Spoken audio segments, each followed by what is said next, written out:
송은재TV 시작합니다. 이재명의 민주당이 정신줄을 놓았다라는 판단입니다. 오늘 민주당이 하는 행태, 지금 방탄국회를 열어놓고 민주당 의원들이 집단적으로 베트남에 외유를 갔다. 체포동의안에 대해서 반란표를 던진 그 배후에 이낙연이 있다. 이낙연에 대해서 개딸들이 집중적으로 공격을 하고 나섰습니다. 이낙연을 영구 제명시켜라 라는 움직임. 이재명이 며칠 전에 윤석열 대통령에 대해서 깡패라고 하더니 오늘은 박홍근이가 윤석열 대통령에 대해서 매국노 이완용에 빗대서 공격을 했습니다. 막말을 서슴지 않는 것입니다. 이 모든 행동들이 이재명의 민주당이 이제는 국민 여론도 필요 없고 오로지 정치적인 생존 게임에 들어갔다. 죽기 살기식의 당내 권력 투쟁에 들어갔다. 이재명과 친명, 이낙연을 대표로 하는 이제 반명이 죽기 살기식의 투쟁에 들어갔다라는 부분을 읽을 수가 있습니다. 먼저 민주당 의원 20여 명이 총선 전략을 논의한다라고 하면서 베트남 하노이로 워크숍을 떠났습니다. 외유입니다. 민주당의 최대 의원 모임입니다. 더 좋은 미래 소속입니다. 20명이 어제부터 2박 3일 일정으로 베트남 외유를 떠났습니다. 강훈식, 홍익표, 기동민, 김영호 등이 포함이 되어 있습니다. 오래전부터 준비해 왔다라고 하는데 민주당 지도부가 이걸 말리지 않았다, 취소하지 않았다라고 하는 겁니다. 방탄국회를 열어놓고 특히 국민의힘의 주호영 원내대표가 많은 일들이 있으니까 휴일도 끼어 있으니까 3일절도 있고 6일부터 열자라고 했는데 1시간도 틈을 주지 않고 3월 1일 바로 방탄국회를 열었습니다. 그러면서 민주당이 민생을 이야기했습니다. 그런데 민주당 소속 국회의원 20명이 베트남에 사실상 외유를 떠났다라고 하는 겁니다. 이걸 말리지 않았다라고 하는 겁니다. 이제 국민들의 눈, 국민들의 비판은 신경 쓰지 않는 행태입니다. 또 있습니다. 정청래와 고민정은 지난달 28일에 이미 출국을 했습니다. 오는 5일까지 스페인에서 열리는 이동통신 전시회 참석을 합니다. 여기에 국민의힘 의원들도 가기로 되어 있었는데 국민의힘 의원들은 같이 가지 않았습니다. 국민의힘은 가지 않았는데 민주당의 정청래와 고민정은 갔다. 민주당 의원 20명은 지금 총선 전략을 논의한답시고 베트남을 갔습니다. 베트남 하노이에 가지 않으면 총선 전략을 논의하기가 힘듭니까? 국민들은 이제 안중에 없는 겁니다. 그런 것은 중요하지 않다라는 겁니다. 지금 당내는 거의 전쟁 상태입니다. 이제 이낙연을 찝었습니다. 개딸들이 이 반란표의 배후에는 이낙연이 있다. 대장동 관련해서 모든 이런 의혹들을 이낙연이 경선 과정에서 폭로한 것이다. 그 다음 이번에 이 반란표도 조직적으로 진행이 됐는데 이낙연계에서 조정한 것이다. 지금 이런 이야기로 해서 이낙연을 영구 제명시키자 청원에 현재까지 3만여 명이 동의를 했습니다. 이낙연을 직접 공격하고 있습니다. 그런데 이재명은 겉으로는 당의 단합을 외치고 개딸들에게 중단해 줄 것을 형식적으로 이야기하고 있습니다. 속으로는 개딸들의 이 같은 행동을 즐기고 있습니다. 부추기고 있습니다.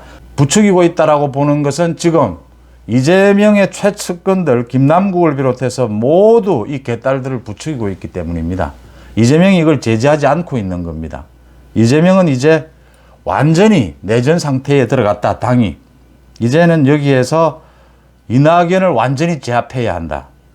김경수 이야기도 나옵니다. 문재인이 직접 나설 수 없으니까 친문 쪽에서는 지금 최대 개파인 친문 쪽에서는 문재인의 뜻에 따라서 김경수가 나설 수도 있다. 이게 가장 핵심입니다. 지금 그러면 이재명과 이낙연이 맞부딪히는 이런 형국으로 만든 겁니다. 아예 처음부터 권력 투쟁에 들어간 겁니다. 이재명은 여기에서 지금 밀리면 이제는 당대표직에서 쫓겨나야 한다. 정치 생명이 끝난다라고 보고 전면전을 선언을 한 겁니다.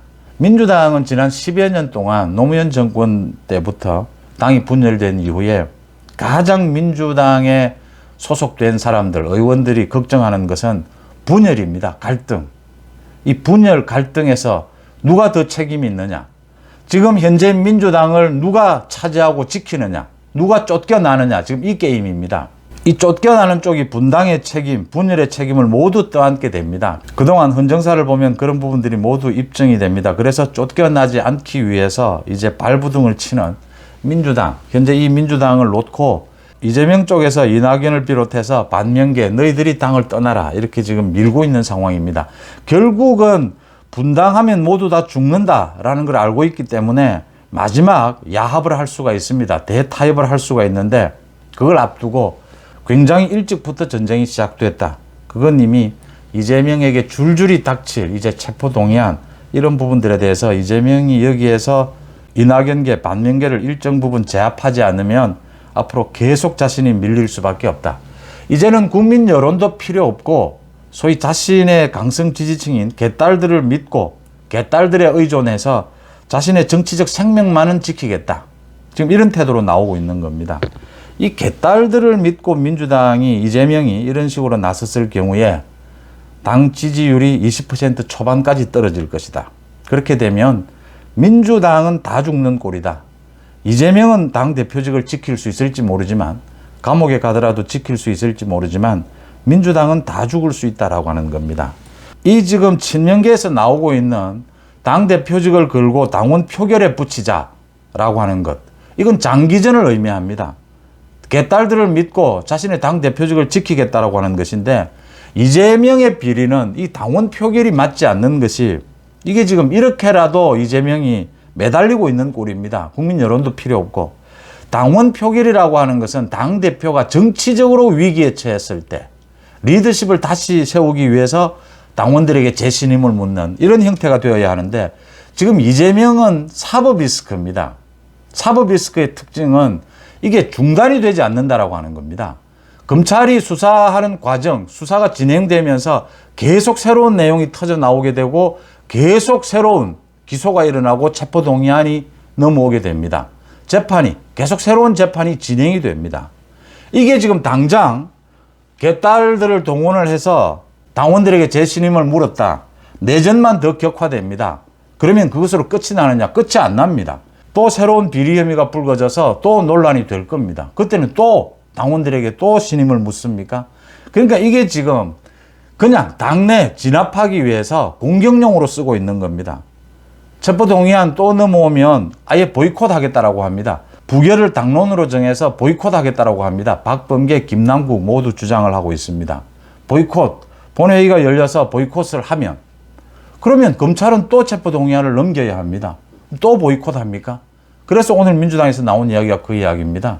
총선 때까지 계속 본회의 열지 않고 보이콧할 거냐. 내 목이 급한데 국민 여론이고 뭐고 없다 이런 식입니다.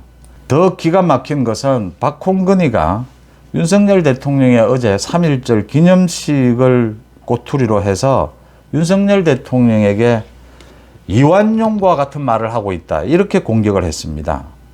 이재명이 깡패 같다라는 말로 윤석열 대통령을 공격했는데 이완용 같다 이런 말로 공격을 했습니다. 이제 막 가자는 겁니다. 이젠 뭐 상식이고 합리고 없다라고 하는 겁니다. 이제 죽기 살기다. 자신 사는 것밖에는 눈에 보이는 것이 없다. 윤석열 대통령이 어제 3.1절 기념식에서 한 이야기는 일반 국민들이 들었을 때 일본과 우리와의 관계는 정말 안 좋은 것도 있고 좋은 것도 있고 과거도 있고 미래도 있고 이게 같이 갈 수밖에 없다라는 것은 일반 국민들은 누구나 상식적으로 알고 있는 겁니다. 그런데 언제나 정치권에서 이걸 친일, 반일로 몰아서 이용합니다. 정치인들이 오히려 일반인들보다 판단력이 흐린 부분입니다. 윤석열 대통령의 어제 3.1절 기념식은 미래로 나아가자. 그 다음 당장은 대통령에게 외교나 국방 이런 부분은 대통령의 어떤 재량권을 좀 줘야 되는 부분이 있습니다. 그러니까 일본과의 관계, 한미일 관계 여러 가지를 고려해서 메시지를 낸 것이죠. 윤석열 대통령이 어제 이 기념사에 따라서 일본에서도 당장 언론에서 강제징용 부분을 일본 정부가 앞장서서 이제는 화답할 차례다. 미국도 환영한다 이렇게 나오는 부분입니다. 외교 국방에 있어서 대통령의 재량권을 인정해야 되는 부분이 있고 이렇게 한일 관계를 미래로 나아가자는 노무현, 문재인도 모두 대통령 당시에 이야기했던 부분입니다. 이걸 지금 조국식의 죽창가 또 박홍근희가 윤석열 대통령에게 나서서 이재명이 나서지 않고 박홍근희가 나서서 이완용 운운한 것은 박홍근희가 지금 당내에서 상당히 공격을 받는 입장입니다. 이번에 이 반란표 박홍근희가 제대로 단속을 하지 못했다. 박홍근희가 뭔가를 보여줘야겠다. 그러니까 당 내부용이다라고 하는 겁니다. 이재명이 윤석열 대통령에게 깡패라고 하고 박홍근희가 윤 대통령에게 이완용이라고 한 것, 이 부분은 당내용입니다. 당내용. 국민들에게는 어떤 욕을 듣더라도 이 지금 상식적인 어떤 국민이 야당의 대표들이 대통령에 대해서 이렇게 막말을 하는 것을 어느 국민이 이걸 용서를 하겠습니까? 이 지금 이재명, 박홍근희는 국민들의 여론 뭐 이런 건 안중에 없는 겁니다. 당장 당 내에서 자신들에 대한 공격, 입지 이 부분을 지키는 정치적 생존 게임이다라고 하는 겁니다. 당내용으로 활용하기 위해서 이렇게 대통령을 공격하는, 막말로 공격하는 이런 짓거리를 벌이고 있다. 이게 지금 정신줄을 놓았다라고 밖에는 볼 수가 없고, 이재명은 정신줄을 놓을 수밖에 없습니다. 지금 상황에서. 이재명이 저렇게 자신이 정치적 생명을 연장해 보겠다고 발부둥 치는 한 이재명의 민주당은 갈수록 수렁으로 빠질 수밖에 없다. 일반 국민들이 합리적으로 볼 때 정상이 아니다라고 보는 겁니다. 이재명은 지금 자신이 정상이다 아니다, 이건 지금 생각할 겨를이 없습니다. 당장 자기가 살아날 길 그것밖에는 보지 않습니다. 그래서 이재명이 저지른 각종 비리도 심각하지만 이 부분을 헤쳐나갈 이재명의 정치력이 없다라고 하는 것이 갈수록 입증되고 있습니다. 개딸들을 홍위병처럼 저렇게 앞세워서 자신의 정치 생존을 도모하는 이재명의 저 마지막 몸부림을 지금 보고 있는 셈입니다. 송은재 TV 마칩니다. 고맙습니다.